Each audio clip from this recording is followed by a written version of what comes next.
All right, Sean, take us away. All right, thanks, Chad. Well, welcome everyone to Each Week to Be Catholic at Home. Very excited that you decided to take time out of your day to join us. And as you all know, or most of you know, we've been doing this pretty regularly since 2012, but on Zoom since, well, the pandemic. So we've had to make some adjustments. Don't know if anybody's here for the first time. If you are, not everybody's screen is up to raise your hand, but if you are, welcome for the first time. We, like I said, have been doing this since 2012, and a lot of the familiar faces join us every other week. And we have exciting speakers and great conversations. And our theme has been about the possibility of encounter and all about the, from social distance to encounter, and how that has played out in various ways, in numerous ways. And here we are in Lent 2021, a time when we have to sacrifice from doing the things we normally do, which sounds a lot like our lives have been for quite a long time during this pandemic. So these opportunities to be together like this and to share with one another our faith journeys has been a wonderful encounter for all of us, especially when we were able to be together at Moe's in the upper room. But the next best thing is that we're still together, and we're still, gathering in a way to help enrich our faith lives and understand how this all fits into the craziness of our lives, so where we can find some peace and some direction. And I'm really proud of the fact that we have a guest who's Saturday Night Live gives out awards for returning guests. There's a 5-year club, or five-time host club. And the only person who spoke at Each Week to Be Catholic more than our guest tonight is Father Tim. So it's quite good company that that our speaker tonight is joining us for, I think, the 4th or 5th time. I can't quite recall. Chad, do you remember? It's been a lot. Her name is Haines. Some of you may be familiar with her. She does a lot for us here in the Archdiocese, and she's going to talk to us a little bit about our almsgiving project this year. And Anne is the director, Episcopal representative for Pro-Life Urban Ministry, and does a lot of things, and is going to talk about this experience that we're all looking toward as far as the almsgiving project. And just wanted to say how delighted we are for you to have you here tonight, Anne, and hopefully you'll be able to get through this without any hiccups, and there'll be no challenges. We'll try to ask you easy questions and make this a productive time together. So thank you for being here. Well, thank you for inviting me. So most of you know that we have done this for such a long time that we sometimes forget that the reason why we're here is normally to showcase Chad's musical talents, but it's really we haven't been able to do that. And the other side is to normally, to showcase my, crazy humor. So I tell the jokes, Chad sings the songs. Zoom doesn't allow for that as much. And we're gonna try to keep it a little more serious tonight. It is Lent after all. So we're gonna try to keep it on the down low and showcase Anne and the efforts tonight. So Chad. Thanks. We're going to start with prayer. We got you. You got it. It's great to have everyone with us. While you're muted on the call, please feel free to use the chat box. We'll try to keep track of that and answer questions and respond to those as much as we can, or follow up if we need to afterwards. We're also recording the call, which is part of why Sean's not allowed to tell jokes. And the recording will be uploaded to our Family of Four Parishes webpage on YouTube. We hope that it's a fruitful conversation, that you'll share it with other people. And again, we'll have that up by the end of the week. But let's start in prayer. And this is a prayer that Sean wrote, but he wants me to read. So I'll do that. In the name of the Father, the Son, and the Holy Spirit, amen. Good and gracious God, everything that we have and are comes from you. We know that all our gifts are intended to serve your purpose. God of wisdom and strength, we stand humbly before you, open to your wisdom, ready for your grace. May the fires of your justice bring peace to our broken world. Help us to begin again the work of healing the wounds of those who suffer. Amen. Father, Son, Holy Spirit. And so, as Sean said, it's my pleasure to welcome back Anne Haines. Again, part of the Five Timers Club for us here. with Father Tim. Next month, we're going to have John Sweeney join us. He'll join that exclusive club as well, but I'll talk more about that at the end. We're really happy that both Ann and Laura Hancock are joining us. But before we get into talking about our Lenten almsgiving specifically, Ann, can you tell us a little bit about what your current role is with the Archdiocese? Sure, I would love to. Well, first, I'd like to thank you all for providing me this opportunity to be at Eat, Drink, and Be Catholic one more time. Very humbled to be part of such an amazing club. I mean, who can walk with Father Tim? I will miss the humor and the singing, but that gives us something to look forward to in the future, right? When we meet again. So, my role in the Archdiocese has really kind of been evolving and adapting like everybody else's roles with COVID. There's just been a lot of changes that have gone on. So we basically had to kind of change course and just tend to the things that were possible, because so much of what I did involved encounter, involved meeting with people, involved attending events and meetings and such. So it's been a little challenging, but we've been able to do some really positive things, and the most being this ministry center, which I'm really excited about, and so excited that we're collaborating with the family of 4 parishes. Another factor that's kind of changed my role, and you'll come to understand as I speak, the wonderful addition of Professor Jaime Barutu as the Director of Black Catholic and Ethnic Ministries. Some of the things that I took on in my ministry transitioned into his office because so much, being the director of urban ministry, I was very cognizant of the fact that we should be doing work with Black Catholics. And so now Professor Hai and I are able to collaborate, which is really an exciting dimension to my position. As my title, very long title that Sean correctly stated, part of what I do is the pro-life urban ministry. So over this break, I've been able to work on a program called Walking with Moms in Need. And what it was is a very wonderful but lengthy program that was put out by the United States Council of Catholic Bishops over a year ago, right before COVID. And it was with the hope that parishes would adapt it. But it got kind of lost in the COVID. So looking at the program, and I was able to condense it into like about 4 pages of written word, and it's posted on our website. And really inviting parishes to, like its title is Walking with Moms in Need. What it really focuses on is getting people in parishes to partner with agencies that help women who are facing crisis in their pregnancy, or families, or men and women both, but it is focusing on moms. But it's to enhance relationships with agencies that help mothers in need, and also to draw attention to the good work of Catholic Charities in helping women who are pregnant and parenting. So we were able to release that in January, which I'm really happy about. Also continuing to work with Catholic Charities in our sponsorship of a pregnancy and parenting room at North Division High School that we established last year. Now they haven't been in session, but Catholic Charities still can visit students and their families. Also was part of the kickoff for 40 Days of Life, which was always happens over Lent. And we had a prayer service for that, which always happens to be in sub-zero weather. My brother and I were out there during it. We go every year, and I made the joke the other day that the Archbishop came to 40 Days for Life on Monday, and it was 50 degrees. And it's like, where's the justice here? But anyways, we also have been working on quite a bit, something called the Tolton Initiative, named after I keep calling him Saint, hopefully Saint someday, Father Augustus Tolton, and a scholarship that a generous donor has established to aid young adults who may have had some difficulties when they were 18, 19, 20 years old, but now want to come back and really get some education. So it's a scholarship program.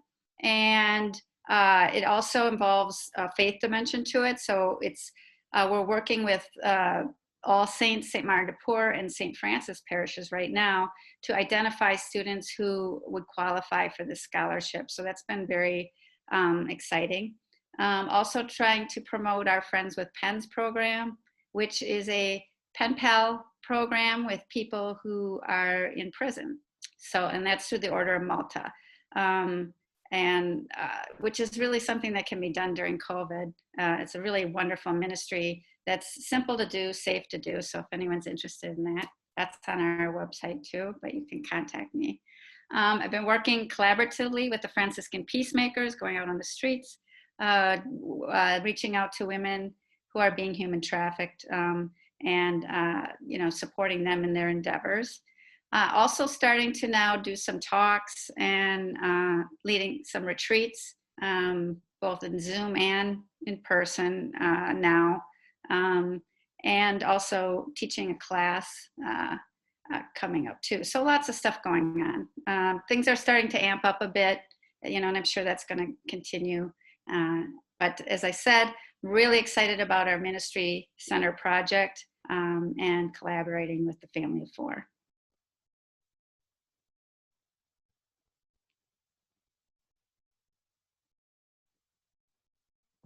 Sean, you're muted. Oh, won't let you unmute. All right. I guess I have to figure out how to do that. Yeah, you're the host, so you get to have all the control. So the problem with me telling jokes is the laugh track has not been put in yet, but my comment would be, so you're not doing a whole lot, apparently, and you're one of the people that don't have a lot going on, so you've got plenty of time. That's quite a resume of things that you're doing, which is great. And always, I've kind of led the way for all of us to say, Anne does a lot of things I should start doing more that she does. So you're leading by example. So thank you for that. Can you talk a little bit about the listening sessions around Open Wide Our Hearts? I would love to. Thank you. Back in 2018, the United States Council of Catholic Bishops issued a pastoral letter called Open Wide Our Hearts.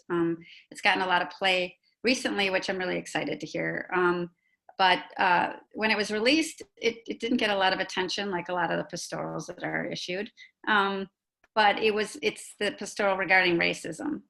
And when I read it, I thought it was very, very exciting, really wanted to share it with parishes, but really had the idea, no, we should really get feedback from Black Catholics, all Catholics of color, but since I was working in an area largely populated by Black Catholics, I thought, let's get some feedback from the Black Catholic community on this document, because I knew that there were areas that I think were probably of concern.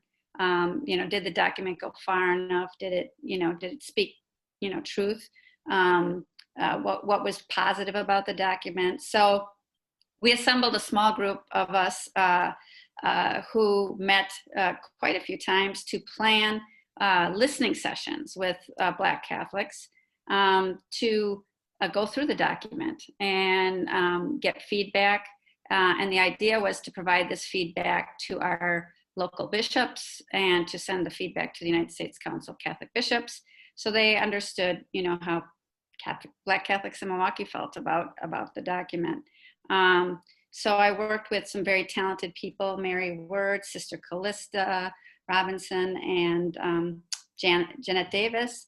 And we put together 2 sessions in the summer of 2019.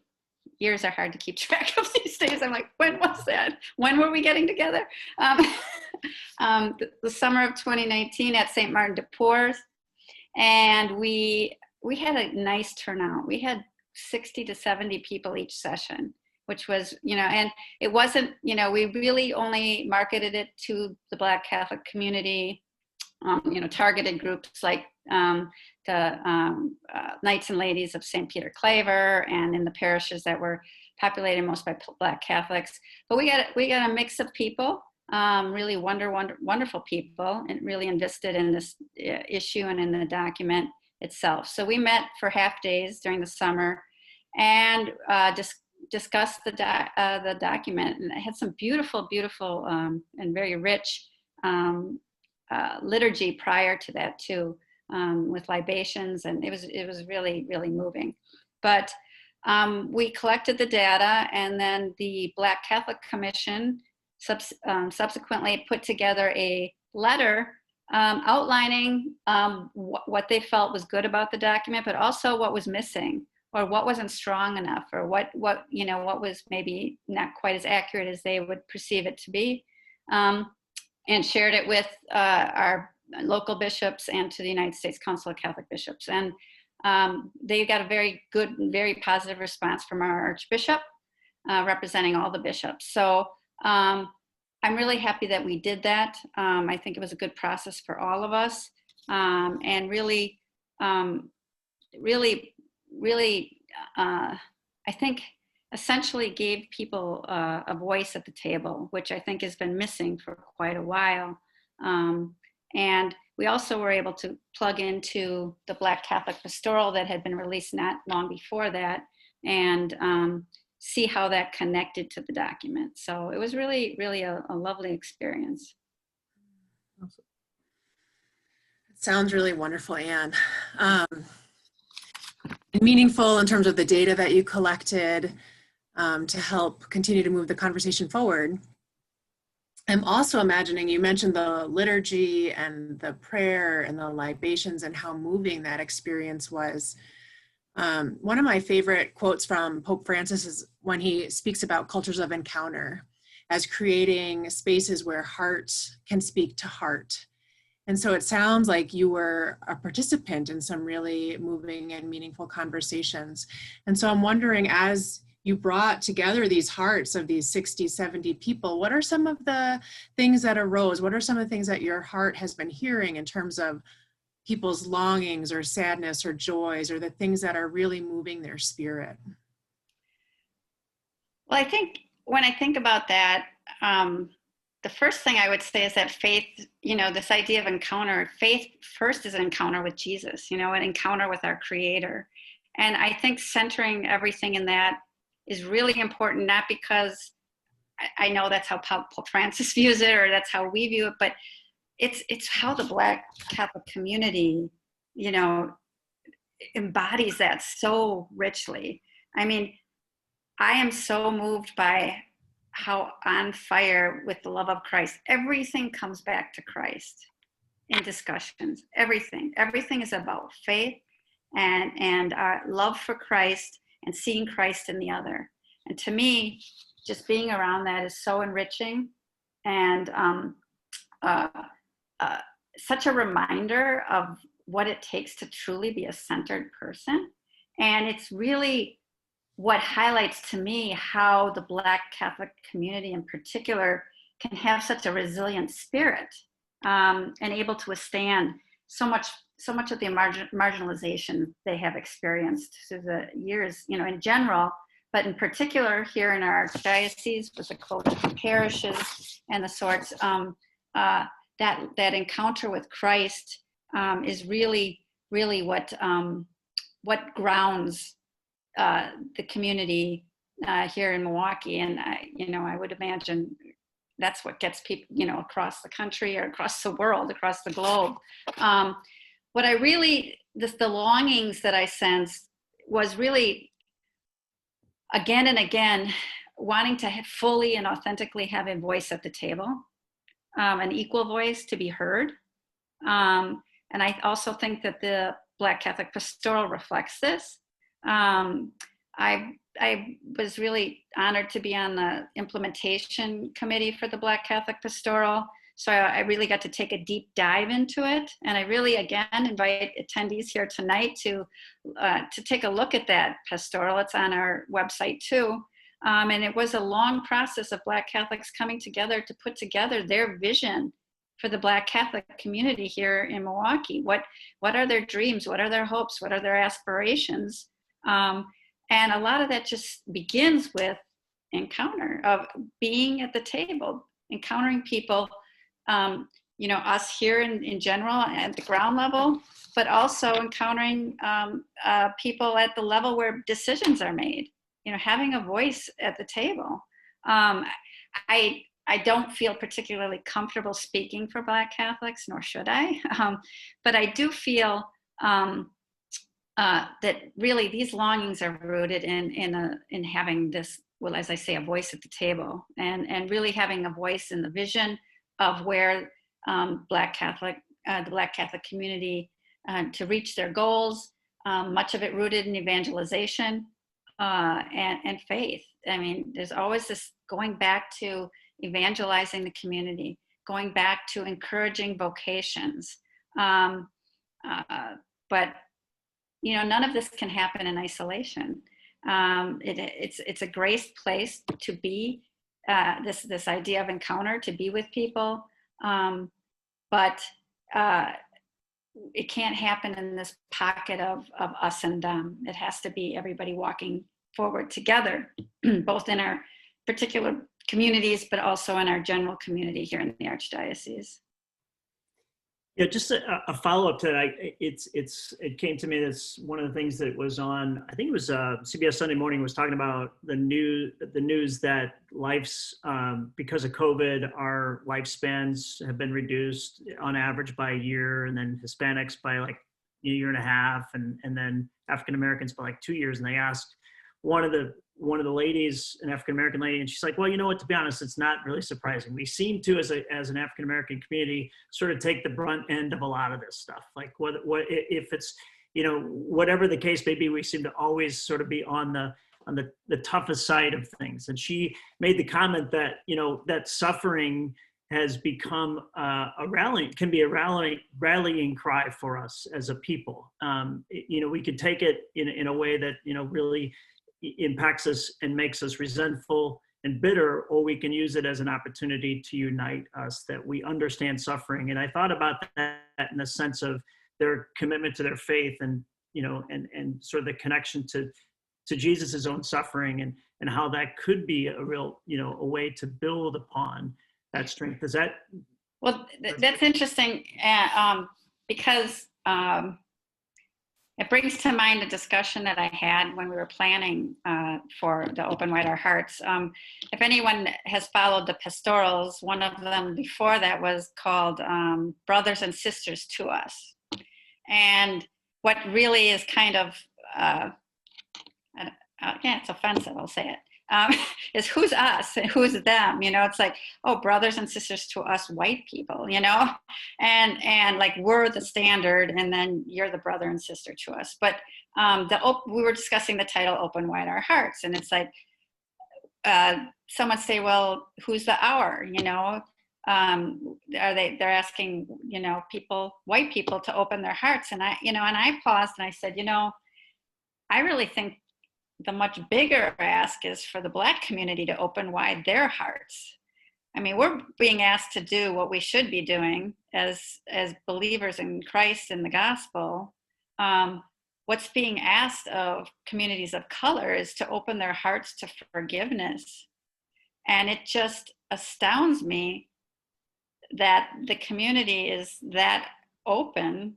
I mean, it's just such a, it's I don't know. I'm getting emotional. No,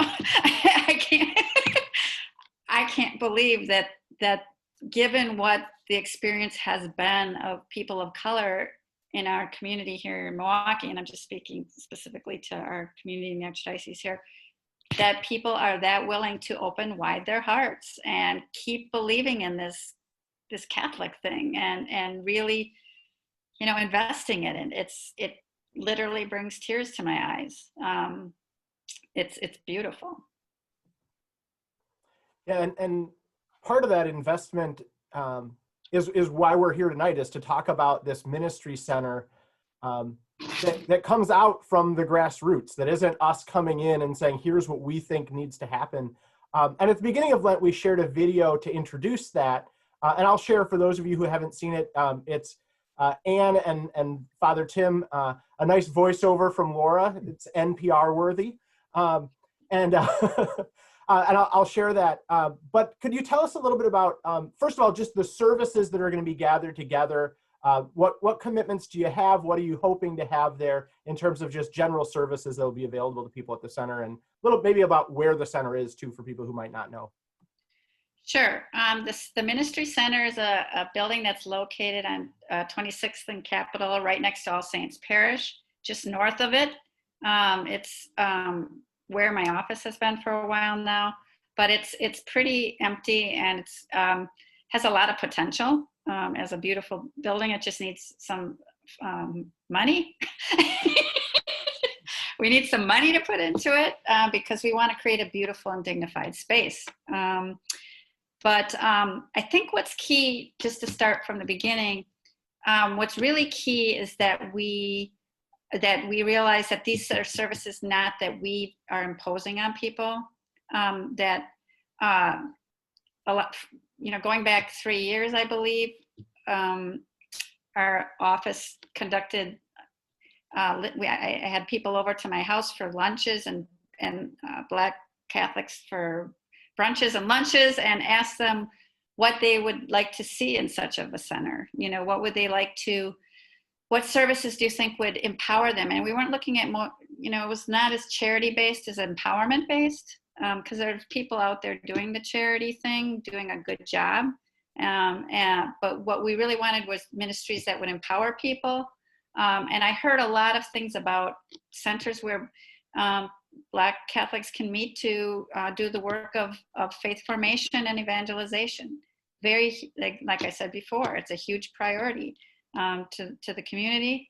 Also attended countless meetings in the Central City neighborhood meetings, listening to what people wanted, what they felt could help empower them in their family life, in their individual life, and heard a lot of different things, a lot of it having to do with family, wellness, safety, jobs was a huge focus, health, both mental and physical health. All of these things are services that are rooted in, the well-being, the mental, physical, spiritual, psychological well-being of human beings, so that they can, meet their God-given potential and live in dignity. So really, that's kind of the focus that it is the focus that we want to keep, our eyes on as we move forward. Our first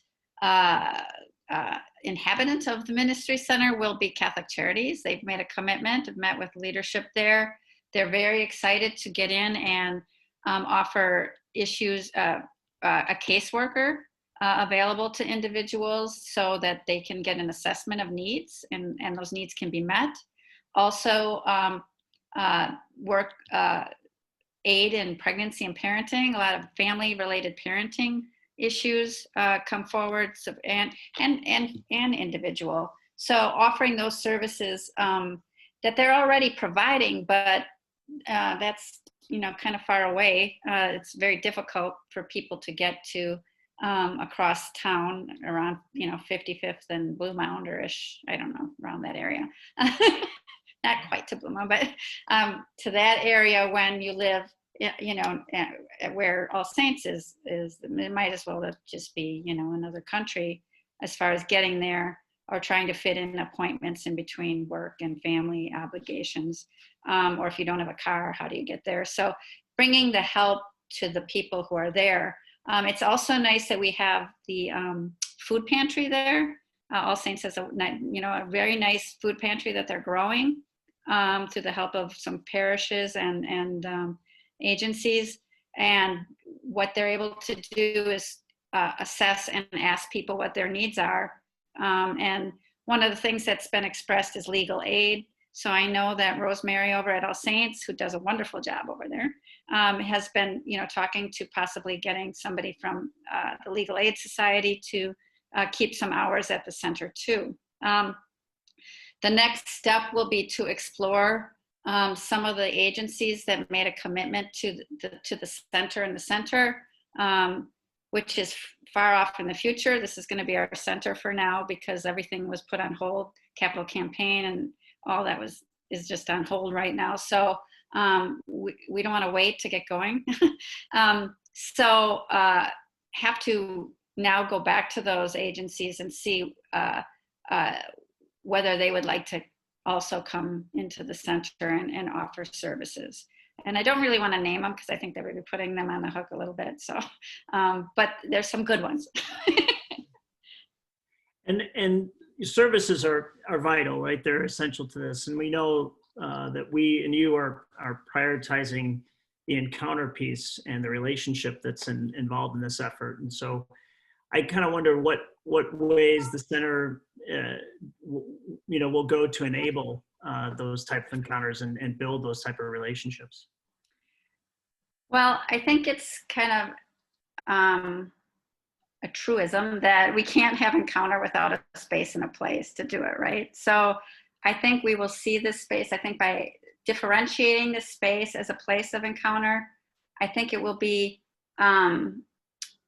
if we put our minds to it, we will be able to develop programming and events at the center centered around this idea of encounter, centered around the idea of discussions, meaningful discussions, centered around the idea of educational, joint educational opportunities. I've been to several just profoundly interesting and wonderful education sessions at All Saints over the last 4 years that I wish everybody could have been at. It was, what a loss. Man, they did beautiful, beautiful work on those sessions, and some of it centered on racism, Black Catholic history. How wonderful that by highlighting this center, we can now look to, okay, how are we going to be inclusive and call all people to these different events, where everybody can, and then plan events based on the idea that we will have a diverse group of people, planning on, making sure that the way we design these programs, they have embedded within it the opportunity for discussions, both, casual and personal and familial and wonderful, and also challenging, challenging us to grow as people and open wide our hearts as people of Christ. And one of the things that you and I have talked about as we've been having conversations and, planning, you've mentioned that, the reality that building trust is a long-term process, and that we as the people of God really need to move beyond having like a project type mentality of singular events, like an almsgiving campaign, period. But instead to really think of building long-term and sustained relationships. Can you tell us more about that and what you've learned? Sure. It's really related a lot to, I've gotten through the years lots of calls from parishes from surrounding communities, and God bless them and the wonderful generosity that they express towards our parishes in the Central City. But, I kept repeating, we don't want to have these one and done type events. We need authentic relationship, because then it just ends up being, some type of charitable act or feel good type thing. And it's good to feel good. I'm not taking away from feeling good, but, or diminishing generosity, because it's important and needed. But it can't stop there, because what happens is you put up a wall and you fail to see the reciprocal gift that can be given back. There's so much richness in the Central City parishes, especially, as I mentioned, in relation to faith and how it's lived. That is a huge gift that can be given back, that goes far beyond anything monetary, as well as, just genuine encounters of everyday type things, baking together or, cooking dinners together and learning family recipes or whatever. Those are the things, the natural, spontaneous things that people can do together to get to know one another and start sharing stories in a real way. Once those activities are encouraged and those relationships start to develop, I see it as something that will then become very organic, and not as, by that, not as forced. And relationships can become real.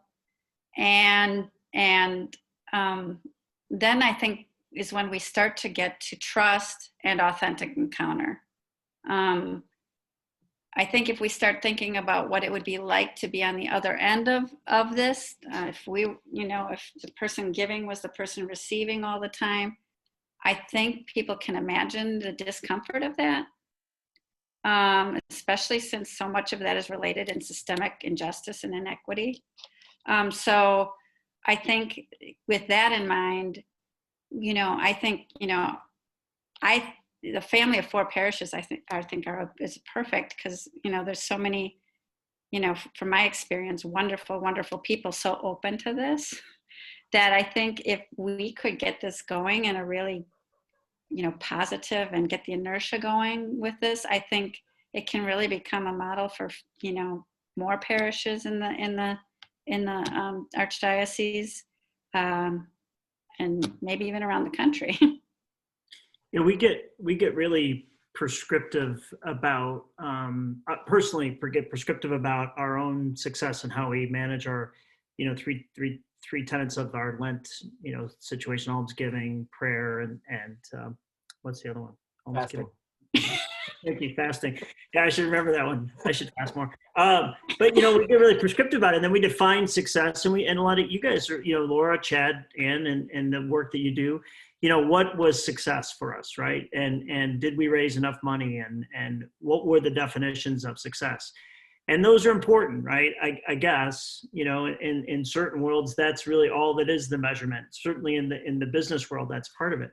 But it seems to me that there's so much more to the concept of, Greg Boyle's comment about Jesus his ministry often being geographically driven, right? He was in the right place at the right time. And Mother Teresa talking about, don't look at look at be faithful rather than being successful. So how balancing those two, when you think about it in that regard, what would be successful in your mind as it relates to this particular project? You mentioned not just a one and done, but like, what's success look like?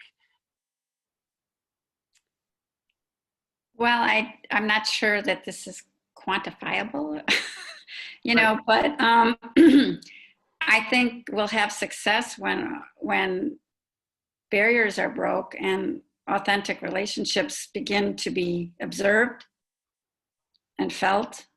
I guess if one relationship grew out of this, it would be successful. But let's hope that's there's a lot more than that. But yeah, I think besides I'm losing my voice. These darn Zooms that consume your. It wouldn't be a presentation of Each of the Catholic if something didn't go awry for you, but I'm kidding. It's a really good answer. That's not quantifiable. I think that's. It isn't. No. That's part of it, right? I think just it's to be a little bit cornery when we feel our hearts opening and we're open. And we start seeing things as they are, not as we have our preconceived notions have dictated to us for so long. Yeah. When you think about, for those of you who have been, I'm sure you'll remember these moments, but, if you haven't, it would be great if you could. But if you've gone to a Mass, like at All Saints, for example, there's a real attractiveness part of it too. There's an attraction to the love that is kind of really palpable in the room. It's kind of that kind of rallying cry I talked about earlier. When we're in this together, it feels, like there's something very different about Mass and worship at All Saints that I don't often experience in my own parishes, not all the time, right? And I think that part of it is something that we can we, can learn from our brethren in the inner city in terms of the Black Catholics, because they get it, I mean, they understand it. And I want, their experience is kind of one of the things that I think we could all benefit from. And so everybody sort of coming together would be, obviously COVID restricts us, but to me that resoundingly sounds like success when we sort of, experience our own faith, journey differently and more profoundly and more richly. And that's an accompaniment thing that you often talk about when you think about your own ministry. It's walking with people, experiencing the joys and the sorrows, but that's really where I think it's made an impact on you. Would you agree? Definitely, and I think your idea of bringing it back to the Mass is a good one. I think I've heard a lot of stories about people who've attended Masses, people of color in the suburban parishes, or even Mass at All Saints, when people outsiders show up, or when people of color go to Masses, outside their own parishes. I think success would be when people are showing up in other people's churches and people are not thinking, what are they doing here? Because I think that goes through heads a lot. And I know it's been the lived experience of a lot of Black Catholics. And I also know they admittedly have said, when there's been white people coming in that aren't known, what are they, what's their motive here?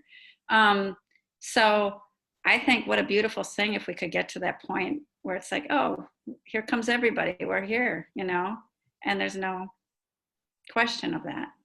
Well, I think that's where Sean and I all year in talking about this idea of moving from social distance to encounter. And I know, Laura, in our planning for Lent, we're trying to move past simple, like this unilateral, like, all right, here I see myself giving to these people, and seeing the sense of mutuality that you're talking about, this sense of we both have needs that can be met in encounter, in relationship. So in terms of this almsgiving for Lent, what is it that you're hoping our parishioners will get from this? What will they be receiving by participating in this process? Again, starting with Lent, but hopefully moving as we slowly move out of COVID into real encounter there at the center that we're creating the possibility for. I see Irene's on the call, and she kind of helped give us our theme this year of possibility of encounter, that we're helping to create this possibility. And so what possibility do you hope our parishioners will get from this? Well, I hope that by drawing attention to this whole mission, it will draw interest in people to want to pursue these relationships. I mean, it's going to take effort and energy to do that. But you're asking what will, that's more giving, right? You're asking what will be gotten back. I think we all know that the rewards of living the gospel are many, right? We're always told, in today's gospel, we're told what to do. We were told what not to do. Now we're told, blessed are they, happy are they, right? The people will be blessed, they'll be happy, they'll be enriched exponentially by the relationships that will develop, hopefully over time, challenged, broadened, begin to see things in a new light. I think there's so many gifts that can come out of that. But that's not to say that it doesn't involve work, because it does.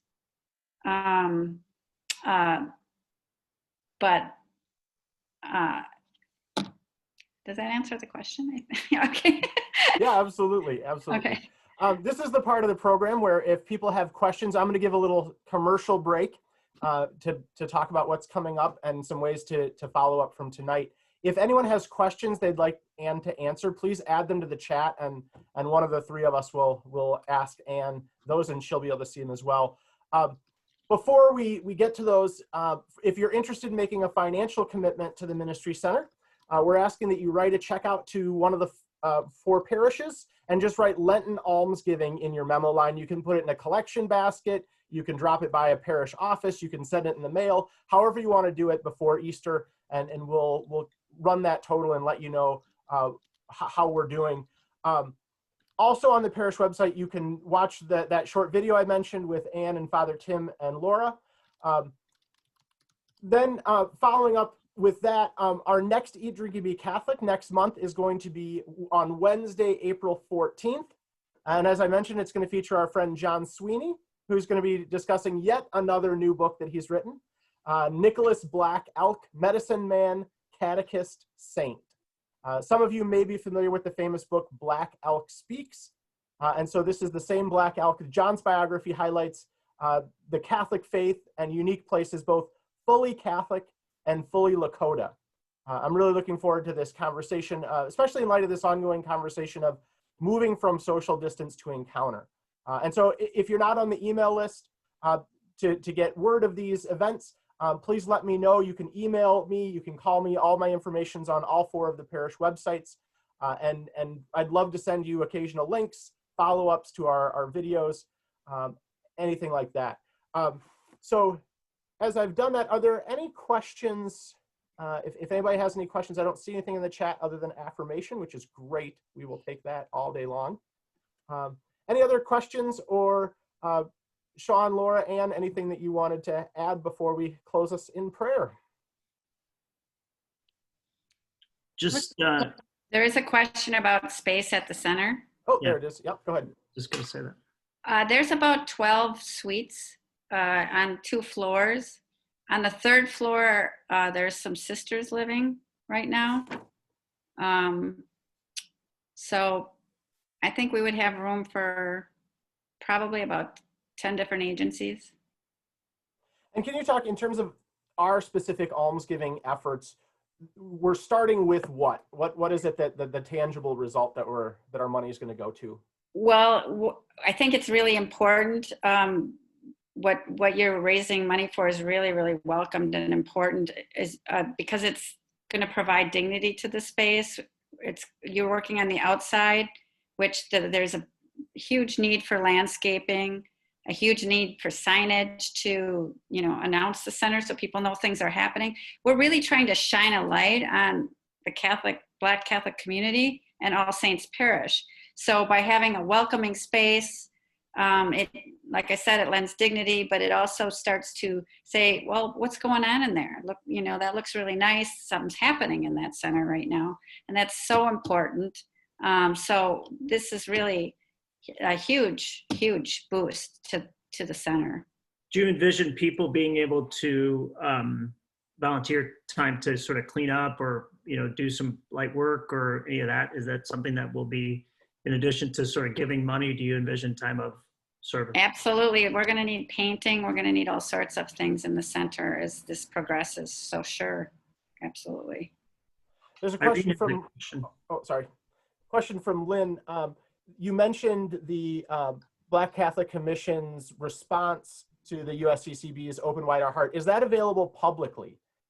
Is that something, if we went out? That's a good question. I will find that out. Okay. Let's see. And I know, well, can I clarify? Yes. We did send out their statement to, let me think. We sent it to every person who attended the session. So they received that feedback and the letter that was written and drafted. So if you attended the session, you got it too. So. Would that be something you'd be able to share with us in a follow-up? I would need some permission. I will work on that, but I will, sure. Great. And then, go ahead. Irene asks, is All Saints using any part of the building for faith formation right now? Or other activities? They have been, yes. They have been using it for youth ministry. But that also happens in the church, the lower level of the church too. So there is going to be space that's left to that type of activity because I know the Black Catholic Commission wants to meet. So there's a nice meeting room that will probably be preserved for that reason, and faith formation can occur there too.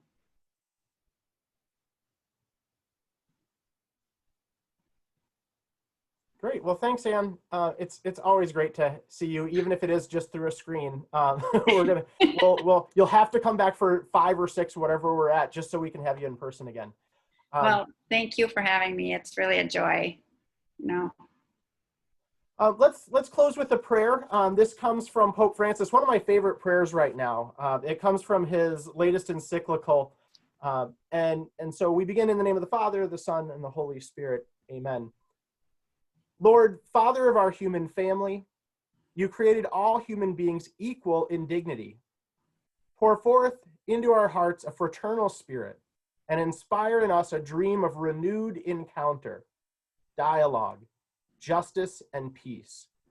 Move us to create healthier societies and a more dignified world, a world without hunger, poverty, violence, and war. May our hearts be open to all the peoples and nations of the earth. May we recognize the goodness and beauty that you have sown in each of us, and thus forge bonds of unity, common projects, and shared dreams. Amen. Mm-hmm.